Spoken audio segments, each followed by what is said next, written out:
Well, welcome back. You know, more than ever, we, of course, are living now in a digital world. And with social distancing and working from home, meetings are now done online with video conferencing. Yeah, and that's an adjustment for a lot of people. There can be a bit of pressure there because you don't want to give off the wrong impression. But don't worry, folks. Body language expert Jan Hargrave is with us now, along with some helpful tips we can all remember. Jan Hargrave, it's so great to see you there from home. Well, it's good to see both of you. Hi, Derek. Hi, Courtney. Yes, I want to teach some good skills that people can use.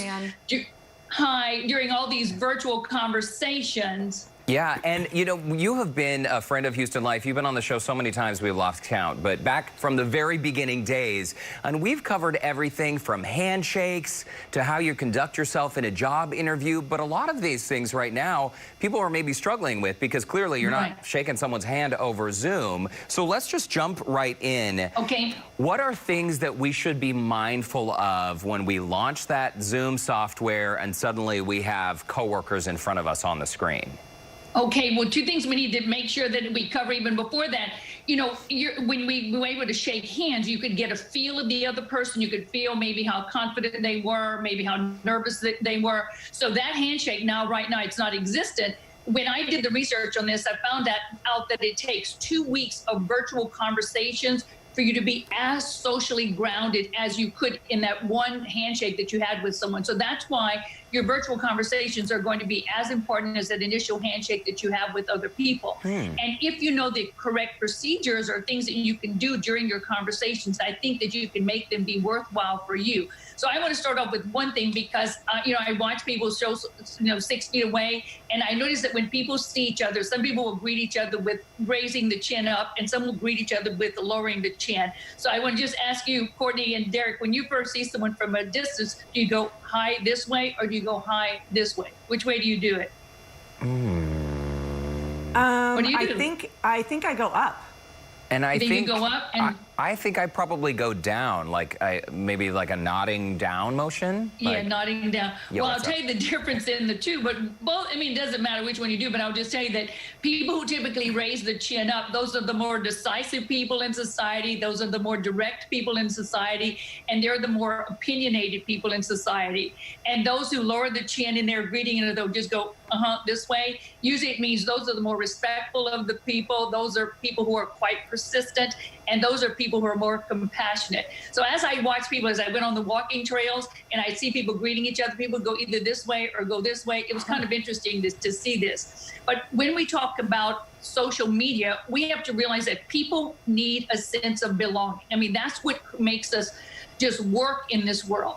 And so if you can create a sense of belonging, even though you're in a Zoom conversation with someone, then you can create trust. And that is the root of all of this information that I'm going to teach today, is that if you can create trust with someone, you can start to bond with them. And then whether you're selling a product, selling yourself, it's going to be beneficial to you. And the way to create trust are that we're going to have to use our nonverbals in a different way when we're in this conversation during Zoom or virtual meetings. So here's what happens, Jan, when I'm on the Zoom, is I typically will wave at people, you know, because I don't know, I feel like I'm normally a hugger, and so I feel like I'm constantly waving no matter what. I'm always waving on the Zoom, and I guess that kind of depends on your audience, right? Right. And Courtney, I think that's perfectly fine. I watched you on television today. You're doing so well because you're letting people see this part of your body, because we cannot lose sight that nonverbal communication is 55% of our communication. So if you can show your hands in some form of fashion, even while you're talking, you don't want to do expanded gestures that you look like you're wild, but, you know, doing gestures somewhere between your shoulder level, maybe your waist level, you know, these are gestures. You don't want to be crazy with them, but this is a gesture that says confidence. It's a steeple gesture. You don't want to be humped over your machine, because the 3 big things that you can use is called a triple threat. And it's how you use your hands, how you use your posture, and how you use your eyes when you're having these conversations with people. So with your hands, every now and then, you know, you can bring them forward, you can talk, and maybe sometimes show your palms, because that's inviting someone into the conversation with you. You have to make sure that your posture is correct. And the way to make sure that your posture is correct is, think of it this way. when you're doing an exercise with your shoulder, you can either roll your shoulders forward or roll your shoulders backward. You know, you can kind of put them in that socket and then take them out of that socket. When they're in that backward socket, that's the kind of posture you need to have when you're having the conversation with someone else. And then the third of the triple threat would be the eye contact. While you're having the conversation with someone, whether it's virtual or in person, you have to have eye contact with them about 60 or 70% of the time of that conversation. So you have to really be meeting their eyes, whether you're in the room with them or you're not in the room with them.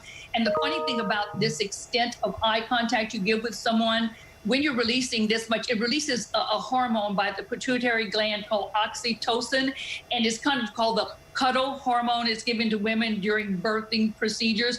But you establish such a good connection with them that you almost feel that they're in the same room as you. So those are the three things I would tell you to watch immediately: is your hands, how your shoulders are placed backwards, and then how much eye contact you give another person.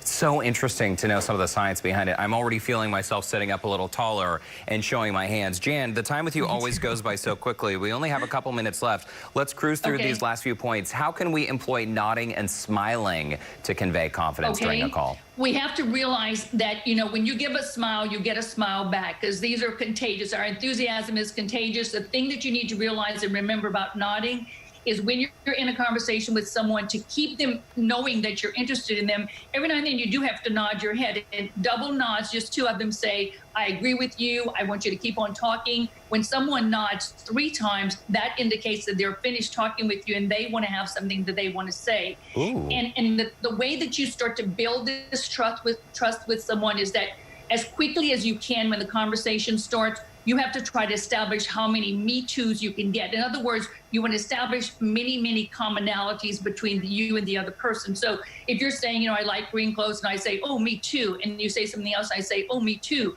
The more me toos you can get, the quicker you can establish this one-on-one, you know, meeting with the two.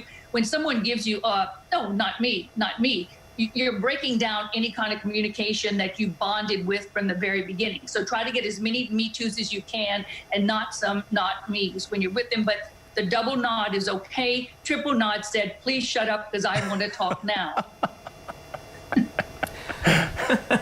Are you triple nodding you say right now? too, real quickly, Jan, pay attention to your tone. Yes. To your tone of voice, yes. Because women have 5 tones that we can work with. Did you know that? Women can go 5 tones. Guys have 3 tones that they work with.